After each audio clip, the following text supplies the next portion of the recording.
do acknowledge the traditional owners of the land on which we meet and pay tribute to their history, their culture and their ongoing contributions to our community.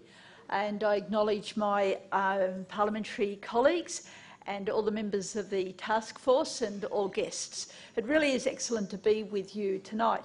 Yesterday, Michael dropped in a copy of the report, and I had great expectations. We had heard a little bit about it, but to read it, it just resonates so closely with Greens' policies and positions and issues that we hope do feature in the elections. So a big congratulations, because we certainly share with you that vision of how we achieve livable cities, how we work towards a future that does work and provide for the generations to come.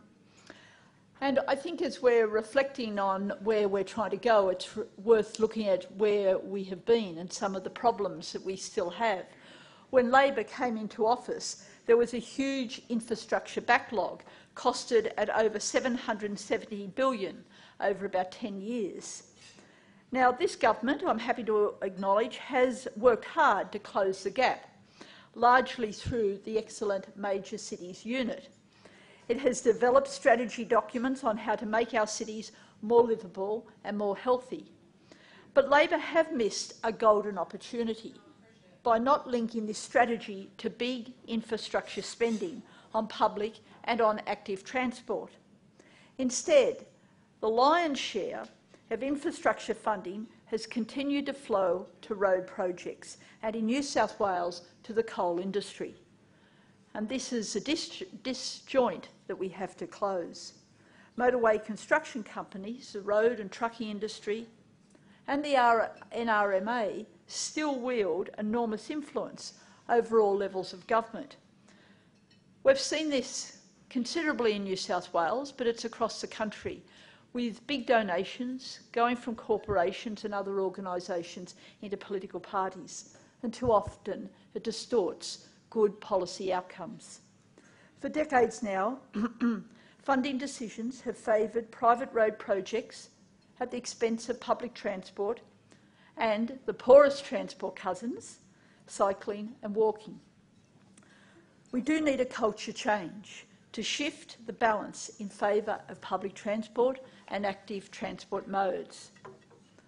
Of the $36 billion investment in infrastructure projects listed under the Nation Building Program on the government's website, we can see some revealing detail. Over 60% fund road projects, about 20% to passenger, rail and active transport, with less than 1% on bicycle infrastructure, obviously the poorest cousin, and about 16% on freight rail. Again, I do want to acknowledge the government's investment in public transport and freight rail investment has been groundbreaking, a record improvement on its predecessors, but you'd have to say that was a very low bar, and there still is much work to be done. A new land use planning and transport ministry could kickstart this shift, something the Greens would very warmly welcome. But such a new ministry runs the risk of being marginalised if it does not coincide with further injection of funds and a major culture change. Both would require strong leadership. We can get the strong leadership by the activity that is coming out of this task force. In 2013, when the car is still king, and I think we still have to acknowledge those problems, we do recognise that achieving change will be tough. Just last week, we saw the Prime Minister pledge $1 billion to Sydney's WestConnex, another toll road concept, as a transport solution for the traffic woes of Western Sydney. This region is crippled with traffic congestion and is crying out for better public transport. It's been forgotten for too long. Funding yet another toll road that hasn't even had traffic modelling done is poor strategy driven by politics and the powerful road lobby. The Greens do back congestion charges as set out in the 2009 Henry Tax Summit proposal. However, we do argue that it would be unfair to impose such changes unless significant improvements to public transport, walking and cycling facilities were made at the same time. The Major Cities Unit has set an excellent direction for this change. Now, the Moving Australia 2030 report offers a bold, clean, green and healthy vision for transport in Australia. Now, if we were pulling the purse strings, the Greens would make it the priority of government, because we can see it's not just about transport.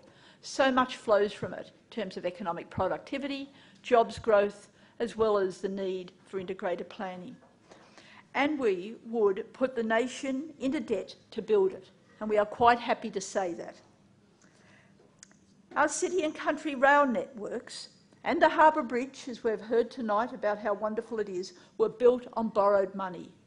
It makes good economic sense to go into debt to realise a world-class planning and transport vision and secure the resources we need.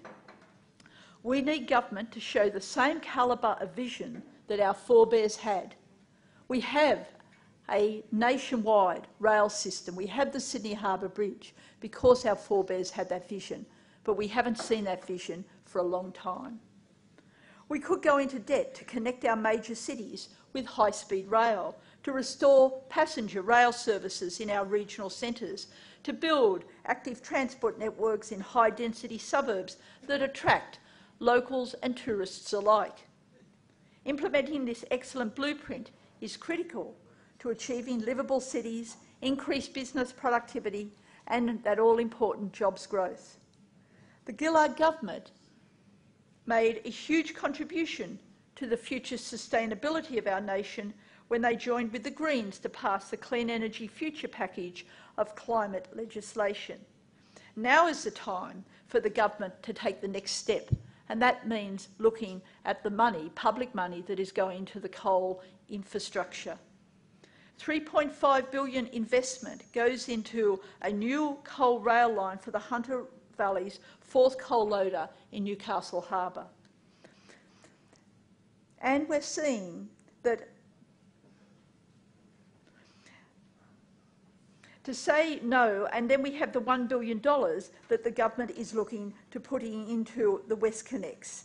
We need the government to say no to that. That is not the future as we're seeing set out by this task force.